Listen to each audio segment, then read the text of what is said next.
I'm Rachel Lynn, and I'm on a journey to get out of my student loan debt and lose some weight along the way. If any of that interests you, please go ahead and click that red subscribe button down below and join me on this journey. Today is Money Monday, so today is the day of the week where I tell you everything that I spent in the previous week. This includes cash and gift cards, and then anything else that I spent on my cards. It does not include bills and things that come out automatically. For that, you'll have to check out my budgets. But for Money Monday, that keeps me accountable, especially when it comes to spending on cash and gift cards, because those things don't go through my budgets. So there's definitely a lot to see in both Money Mondays and my budgets. For the purposes of Money Mondays, my week goes from Saturday to Friday of the previous week. That keeps the weekend together, which I feel like holds me more accountable on spending, and then it also, gives me a little bit of time to get it up onto YouTube for you. So without further ado, let's go ahead and get into Money Monday. On Saturday, August 24th, I spent nothing. On Sunday, August 25th, I didn't write it down. I spent $7 and some change. I don't know exactly how much change.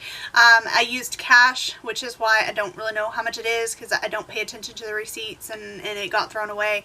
But I went to Taco Bell and spent some money there, and I know it was $7 and some change. I just don't know how much the change is. But of course I used cash for that. I went out to lunch after church, and I was gonna go to the park and do some filming, and so I went and got some lunch before I went to the park. Well, I got to the park, I ate my food, and then it was like a pretty nice day, but there were so many people at the park that it just was not a good filming environment, and then I ended up going home and filming at home. So I would love to do more park videos, because I did my MacBook Air unboxing at the park and there was like nobody there that day, and it was a little hot, but it wasn't too bad, and so I was trying to like replicate that, and I even went to a different park looking to see if maybe there were fewer people there, but there were even more people at that park. So needless to say, I ended up filming at home last week and haven't gotten any park footage yet, but I'm still hoping to eventually, I don't know, just get out of this room sometimes when it comes to filming. Although next week will be a great opportunity for that, and so I will talk about that in just a moment. On Monday, August 26th, I spent nothing. On Tuesday, August 27th, I spent nothing. On Wednesday, August 28th, I spent quite a bit of money, but it was on one purchase. I ended up spending $422.80. This did go on my card, and it was kind of a last minute decision, and I actually decided to go to FinCon. If you are watching this on Monday, I may or may not be on my way. I'm not entirely sure if I'm leaving Monday or not. I probably am, and probably will stay like halfway. Not entirely sure. But if you are watching this like a day or two late, I am at FinCon right now. So if you don't know what FinCon is, that is a financial conference for people in media. That of course includes YouTube, but it is also podcasts and blogging and journalism and anything under the sun that has to do with media, and anybody that is in the financial world in media. That is what FinCon is for. I first heard about FinCon last year and I couldn't go. I would have been nice to go, but it's like, well, I'm in too much debt and it's a long way to travel. But the biggest thing is that I'm a teacher, and it's really hard to get days off, especially early on in the school year. So FinCon this year is the first week after Labor Day, and this is just a few weeks into the new school year, and as a teacher that is really hard to be out that early, and especially since I was teaching kindergarten. The younger kids that you have, the harder it is to be out, period, let alone earlier on in the school year. So I didn't think that I would be able to go, and then I started thinking about it, and it's kind of like, well, I could go because I don't have a teaching job right now, but I shouldn't go because I don't have a job, I don't have money, and I should be paying off debt right now. I weighed the pros and cons. I decided that going to FinCon was the right decision. While I don't think of YouTube as a full-time job right now, and I don't know that I ever will because I do love being a teacher so much, it is definitely something that I am striving to be a good side hustle for myself. I currently don't really make anything from YouTube right now, at least nothing worth writing home about, and I live at home. So I wouldn't even have to pay for postage. but I have seen the potential and it could be a very valid side hustle for me. And so I have been working towards that, and I am working towards that.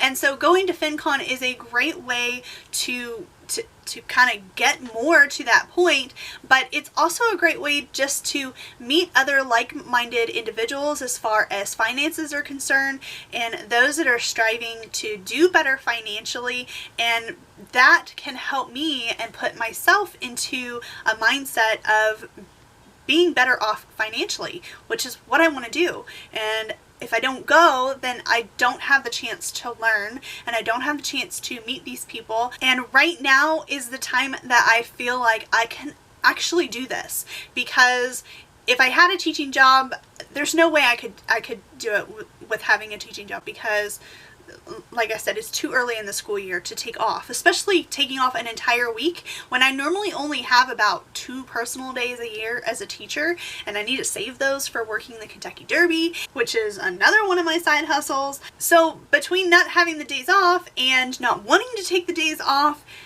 it's just not doable. But since I'm not teaching, yeah, I don't have a job, but I do have the money. I have plenty of money in savings that is supposed to be there for me to use if I don't get a job. But I do have plans on making more money through subbing and through working at Churchill Downs and Keeneland, selling things that I own, which I have been doing that for a while, but doing more of that, maybe even starting a blog.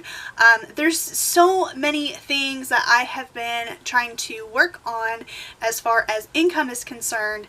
And then of course also keeping my spending low has really been helping as well. So all of these factors, along with a few other factors, helped me to the decision to actually go to FinCon. And I feel like this is a really, really great opportunity, and perhaps the only opportunity that I have to go, because if I'm teaching next year, I don't think I can go. Once I realized that oh, if I have a job, then next year I still can't go.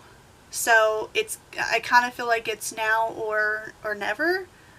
I mean, it's not necessarily that dramatic, but I definitely have more of an opportunity to go now without a job than I would when I do have a job and I do have a regular income. With all of that being said, another factor that went into me being able to go is the fact that I actually got $100 off the ticket. Now, I don't know how much the tickets are if you buy them earlier. I do know that if you buy them at the current, if you buy next year's ticket at the current FinCon, then it's a lot cheaper, and so I'm not really sure what I'm going to do about next year. But I was able to get $100 off thanks to a great friend, and vouching for me, and just kind of helping me work some things out. And so having that on top of everything else, and everything else just kind of like falling into place, it just kind of worked out. And so that is why I am going, and I am really, really excited. This is going to be a major expense because I still have hotel to pay for, I've got food to pay for, I have no idea what kind of expenses to expect. So I'm super excited, but I'm like clueless as far as how much this is going to be. My goal budget, including everything for the ticket and the hotel and food and travel and everything, I'm kind of hoping that I can keep everything around $1,500.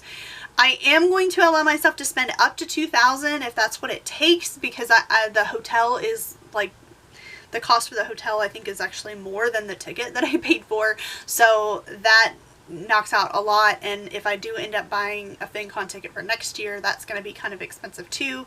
And FinCon this year is in Washington, D.C., and I am so super excited. I have actually been to D.C. a couple of times, and I love Washington, D.C., so I'm really, really excited to go back. But I also know that it's very, very expensive. There's plenty of museums and things that are for free. I don't know how much as far as being in DC and like sightseeing touristy kind of stuff I'm gonna do. I really have no idea. And a lot of that stuff is free, but things like food is very expensive. So I am trying to give myself a little bit of leeway. I'm gonna try to keep my budget at $1,500, but I'm not gonna be mad at myself if I go over to $2,000. So That's kind of what I'm thinking. So if you have ever been to FinCon, or if you're planning on going to FinCon, I would love to know from you what to expect from the budget. So if you could leave me a comment down below and kind of like, I don't know, pitch in on and help me out with that, that would be greatly helpful. However, I will already be on my way at the time that you are probably watching this, so or even there. But of course, you know, any information that I have ahead of time is always good information. So now that I've talked about FinCon for about 10 minutes straight, let's go on to the rest of my spending for the week. On Thursday, August 29th, I spent nothing, and on Friday, August 30th, I spent nothing. Next week should be a pretty exciting Money Monday because